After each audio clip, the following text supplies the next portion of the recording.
Hello dear friend, स्वागत आहे तुमचं पुन्हा एकदा आपल्या यूट्यूब चॅनलवर.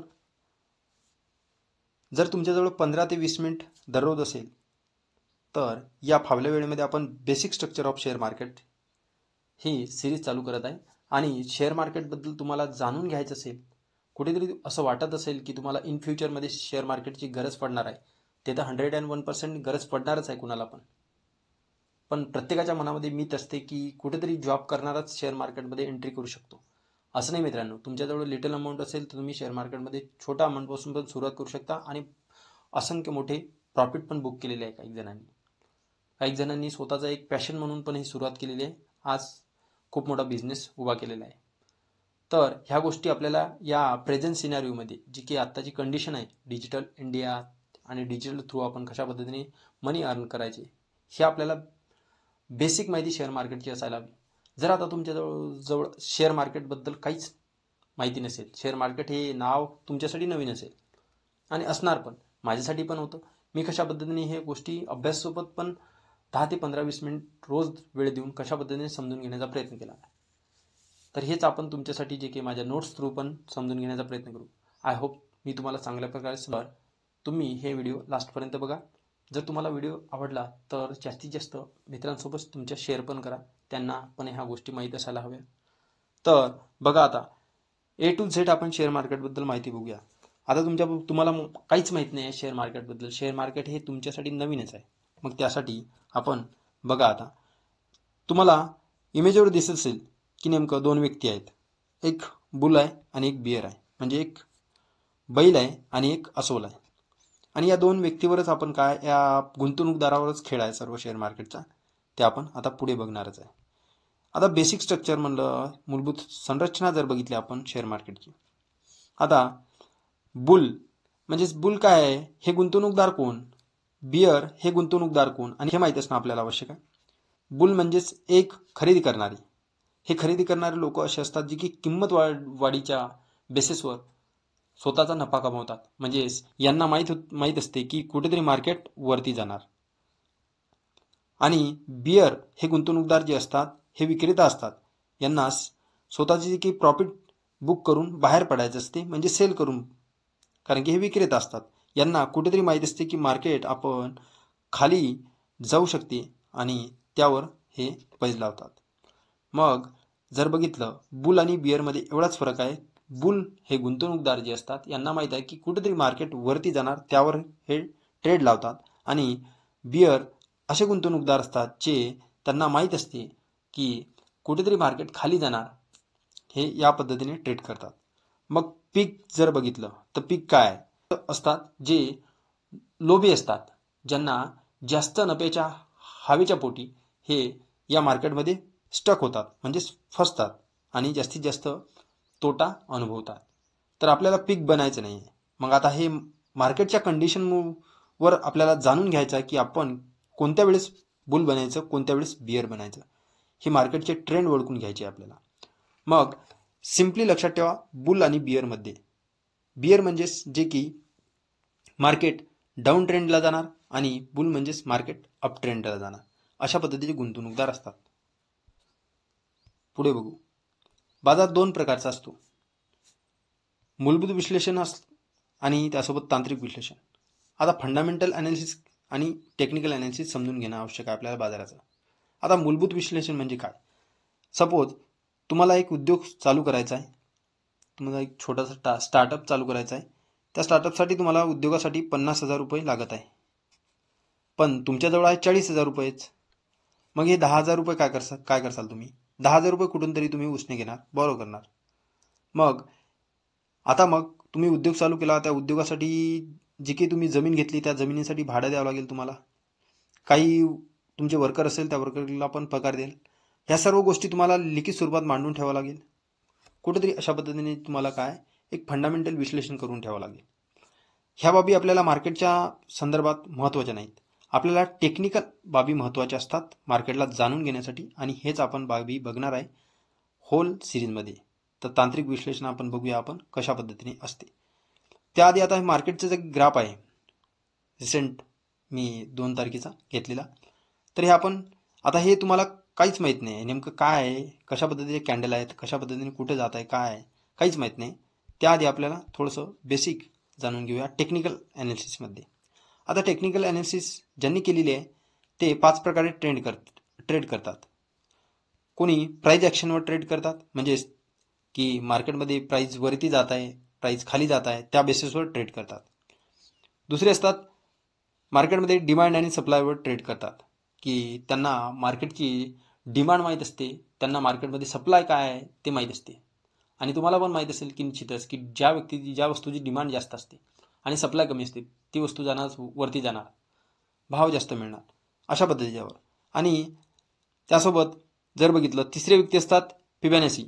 जर बघितलं तर फिबोनाची जर बघितलं तर हे जास्त प्रकारे दिसून पडत नाही, तर जास्तीत जास्त आपण जर बघितलं तर demand and supply and price ॲक्शनवर ट्रेड करतात. हे पण समजून घेण्याचा प्रयत्न करूया. आता इंडिकेटर सिग्नल पण यूज करतात काही, पण हे सिग्नल कधी मिळते, जेव्हा आपल्याला बेसिक माहिती मिळेल तेव्हा आपण सिग्नल पण ओळखू. त्यासोबत इलाइट वेव्ह, या इलाइट वेव्ह पण बेसिस असतात, ते पण ट्रेड करतात. तर आता हे टेक्निकल ॲनालिसिसमध्ये ह्या बाबी आपल्याला बघणं आवश्यक आहे. तर आता हे जर बघितलं 2 तारखेचा चार्ट आहे हे मार्केटचा. आता हे मार्केटमध्ये निफ्टी 50 काय आहे हे मला माहीत नाही, नेमकं काय हे प्राईस काय आहे हे माहीत नाही मला, हे बाजूची प्राईस काय आहे हे माहीत नाही मला. हे सर्व गोष्टी आपल्यासाठी अनोळखी आहेत. मग हेच आपल्याला सर्व काही गोष्टी जाणून घ्यायच्या आहे. त्याआधी आपल्याला थोडंसं बेसिक माझ्या नोट्स थ्रू आपण समजून घेण्याचा प्रयत्न करूया. जशा पद्धतीने मी समजून घेतलं तशा पद्धतीने तुम्हाला पण सांगण्याचा प्रयत्न करतो. Up trend. आता अप ट्रेंडची मार्केट कशी असते. आता सपोज इथे मार्केट आहे. आता या मार्केटमध्ये इथे हा ग्राफवरती जात आहे, म्हणजेच या मार्केटमध्ये काय आहे, ही कुठेतरी एखाद्या गोष्टीची भाव वाढत आहे, म्हणजेच आपण साधं सिंपल एक्झाम्पल म्हणून तर या भाव वाढल्यानंतर वरती जाणार म्हणजेच हाय, एच म्हणजेच हाय. त्यानंतर पुन्हा त्याचा भाव खाली जाणार म्हणजेच कुठेतरी भाव लो झाला, म्हणजेच एल म्हणजेच लो. पुन्हा दुसऱ्या पॉईंटवर हाय जाणार, मग इथे हाय गेलेला आहे, पण या हायपेक्षा हे हाय वरती आहे, म्हणून इथे हाय आहे पण या हायपेक्षा हे हाय वरती आहे, म्हणून इथे काय झालेलं आहे, हायर हाय झालेला आहे. मार्केटनं हायर हाय बनवलेला आहे. आता पुन्हा खाली आलेला आहे, पुन्हा खालीला आहे इथे पॉईंट, या पॉईंटवर. तर मग या लोअरपेक्षा इथे काय आहे, हे हाय आहे. मग हाय आहे पण या हायरपेक्षा हे लो आहे ना, म्हणून काय या लोअरपेक्षा हे हाय आहे, या पॉईंटपेक्षा हे हाय पॉईंट आहे, पण या हाय पॉईंटपेक्षा हे लो पॉईंट आहे, म्हणून इथं हायर लो झालेला आहे. पुन्हा मार्केट हाय गेलेली आहे. कशी, तर या हायपेक्षा इथे हाय गेलेला आहे, मग इथे या हायपेक्षा हाय गेलेला आहे, म्हणजेच या हायपेक्षा पण हाय आहे, म्हणजेच इथं हायर हाय पुन्हा मार्केटने बनवलेला आहे. पुन्हा मार्केट खाली आलेली आहे, या लोपेक्षा इथे हाय आलेला आहे, पण या हायपेक्षा लो आलेला आहे. या लोपेक्षा इथे हाय झालेला आहे, पण या पॉईंटपेक्षा इथे काय, या हायपेक्षा इथे लो झालेला आहे, म्हणून इथे एक प्रकारचं काय, हायर लो झालेलं आहे. अशा पद्धतीने पुन्हा हायर हायर झालेलं आहे, कारण की या हायपेक्षा इथे हाय झालेला आहे, मग इथं हायर हाय बनवलेलं आहे मार्केटने. पुन्हा हायर लो बनवलेला आहे, कारण की या लोपेक्षा इथे हाय आहे, पण या हायपेक्षा इथे हाय आहे का, नाही, लो आहे, म्हणून हायर लो झालेला आहे. हायर हाय झालेला आहे, या हायपेक्षा इथे हाय गेलेली आहे, म्हणजेच हायर हाय झालेलं आहे.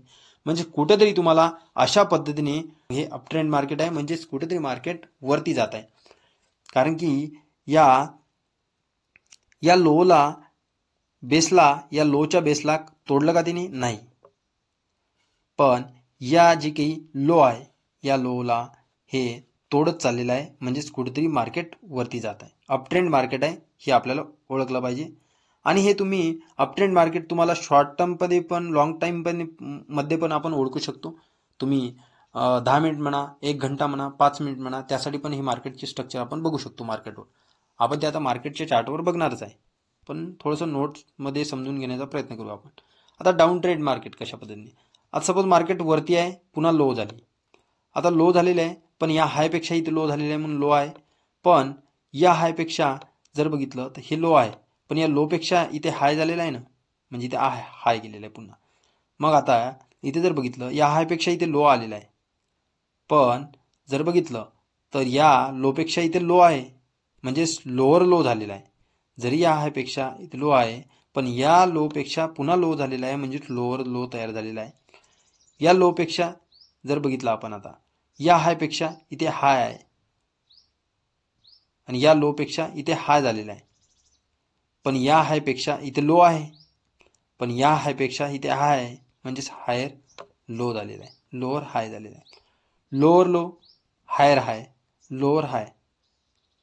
त्यासोबत जर बघितलं इथे पुन्हा लोअर लो, लोअर हाय. म्हणजे अशा पद्धतीने मार्केट काय ट्रेंड बघू शकतो आपण. ही मार्केटची डाऊन ट्रेंड झालेली आहे. आता साईड वेव्ह. साईड वेव्हमध्ये काय, मार्केट लो आहे, पुन्हा हाय गेलेली आहे, म्हणजे इक्वल हाय आणि इक्वल लोच्या मध्ये असते, दोन्ही प्राईसच्या मध्ये स्टक होऊन बसते. यावेळेस आपल्याला न हालचाल करता लाईक अ क्रोकोडाईल आपल्याला शांत राहायचं आहे. या साईड वेव्हमध्ये मार्केट बघायचं आहे आपल्याला. सिग्नल जेव्हा मिळेल की मार्केट अप ट्रेंडचं सिग्नल मिळालं असेल तर अप ट्रेंडवर ट्रेड लावायचा आणि डाऊन ट्रेंडचं डाऊन ट्रेंडवर. तर बघूया. तर इथे लोवरून हाय गेलेले आहे, हायवरून पुन्हा लो आलेलं आहे, म्हणजेच या लेवलला इक्वल बनवलेलं आहे. म्हणजे या प्राईजला सेम तोडलं का तिने खालच्या लोअरला नाही, म्हणजे पुन्हा लो झालेलं आहे या हायपेक्षा, म्हणजेच या हायला ते लेवल पण झालेलं नाही. म्हणजे कुठेतरी मार्केट मधातनी आणि पुन्हा हायरला टच केलेला आहे, म्हणजे इथे पण इक्वल बनवलेलं आहे. पुन्हा या लोअरला इक्वल बनवलं का नाही, पुन्हा इथं हायरला इक्वल बनवलेलं आहे, पुन्हा लोअरला इक्वल बनवलं नाही, पुन्हा हायरला पण इक्वल बनवलं नाही, म्हणजे कुठेतरी मधात खेळत आहे मार्केट. या पद्धतीने higher higher, lower low, lower high, higher low, हे अशा पद्धतीने जर ट्रेंड दिसत नसेल तर तुम्ही ते ओळखायचं की मार्केट ही साईड वेव्ह आहे. आणि साईड वेव्ह मार्केटमध्ये तुम्हाला काहीच करायचं नाही, फक्त शांत राहायचं पडून. आणि यावेळेस इथेच जास्तीत जास्त लोक पीक बनतात आणि इथे आपल्याला पीक बनायचं नाही, फक्त क्रोकोडाईल सारखं आपल्याला इथं शांत राहायचं. अशा पद्धतीने साईड वेव्ह आणि डाऊन ट्रेंड, अप ट्रेंड हे मार्केटचे सिंबल आहेत, हे लक्षात घेणं आवश्यक आहे. तेव्हाच आपण मार्केटला जाणून घेऊ शकतो. तर शॉर्ट व्हिडिओमध्ये आपण आता बघितलेलं आहे. तर आता थोडंसं आपण मार्केटच्या स्ट्रक्चरकडे पण बघूया, की जे की आता 2 तारखेचे जे की चार्ट आहे त्यामध्ये पण तुम्हाला अशा पद्धतीने बघायला मिळेल. बघा, मार्केट डाऊन होती, अप गेलेली आहे, पुन्हा मार्केट डाऊन आलेली आहे, पुन्हा अप गेलेली आहे, कारण की या हायरला हाय गेलेला आहे, पुन्हा मार्केट डाऊन आलेली आहे, पुन्हा या हायला तोडलेला आहे, म्हणजे कुठंतरी मार्केट अप ट्रेंड आहे, दाखवत आहे अप ट्रेंड, पुन्हा लो झालेले आहे, पुन्हा मार्केटने हाय गेलेला आहे, हायर हाय बनवलेला आहे, म्हणजे कुठंतरी मार्केट हाय गेलेली आहे, पुन्हा मार्केट हाय गेलेली आहे, मग पुन्हा मार्केट डाऊन गेलेली आहे. आता इथून आपल्याला डाऊन ट्रेंड लागलेला आहे. अशा पद्धतीचे स्ट्रक्चर आपल्याला या मार्केटच्या चार्टमध्ये पण बघायला मिळतील. तर तुम्ही ते थोडंसं प्रॅक्टिस करा. अशा पद्धतीने हायर हाय, लोअर हाय, हायर लो आणि साईड वेव्ह हे स्ट्रक्चर तुम्ही आता एक प्रकारचे एक सिलेक्ट करून बघा आणि मग त्यानंतर वेगळ्या पद्धतीने समजून घेण्याचा प्रयत्न करूया. बघा, इथे पण मार्केट तुम्हाला बघा, इथे डाऊन आहे, मार्केट वर गेलेली आहे, हायर हाय करत आहे, डाऊन, पुन्हा हायर आहे, हायर हाय, हायर आहे, हायर आहे, हायर आहे, हायर आहे, हायर आहे, हायर आहे, हायर आहे, कारण की हे पूर्ण हायर आहे जे पॉईंट आहेत हे तोडलेले आहे, पूर्ण हाय झालेले आहे. आता इथं सिग्नल मिळालेलं आहे, कारण की इथे हायर हाय जे आहे इथे लो झालेला आहे आणि लो बनल्यानंतर पुन्हा हाय गेलेला आहे, पण या हायरला तोडलेला आहे की इथे नाही, म्हणून हे आता इथून डाऊन ट्रेंड झालेलं आहे. हे आपल्याला इथं सिग्नल मिळालेलं आहे की आता कुठेतरी हायरला तोडलं नाही, म्हणजेच ही मार्केट आता डाऊन ट्रेंडकडे वळत आहे. अशा पद्धतीने समजून घेणं आपल्याला आवश्यक आहे. तुम्हाला माझ्या गोष्टी काही समजल्या असेल, थोडं तरी समजलं असेल, तर भेटूया आपण नेक्स्ट लेक्चरमध्ये. जर तुम्हाला व्हिडिओ आवडला तर तुमच्या प्रतिक्रिया कमेंट बॉक्समध्ये देऊ शकता मित्रांनो. काही हवे असेल या लेक्चरमध्ये तर ते पण तुम्ही सांगू शकता.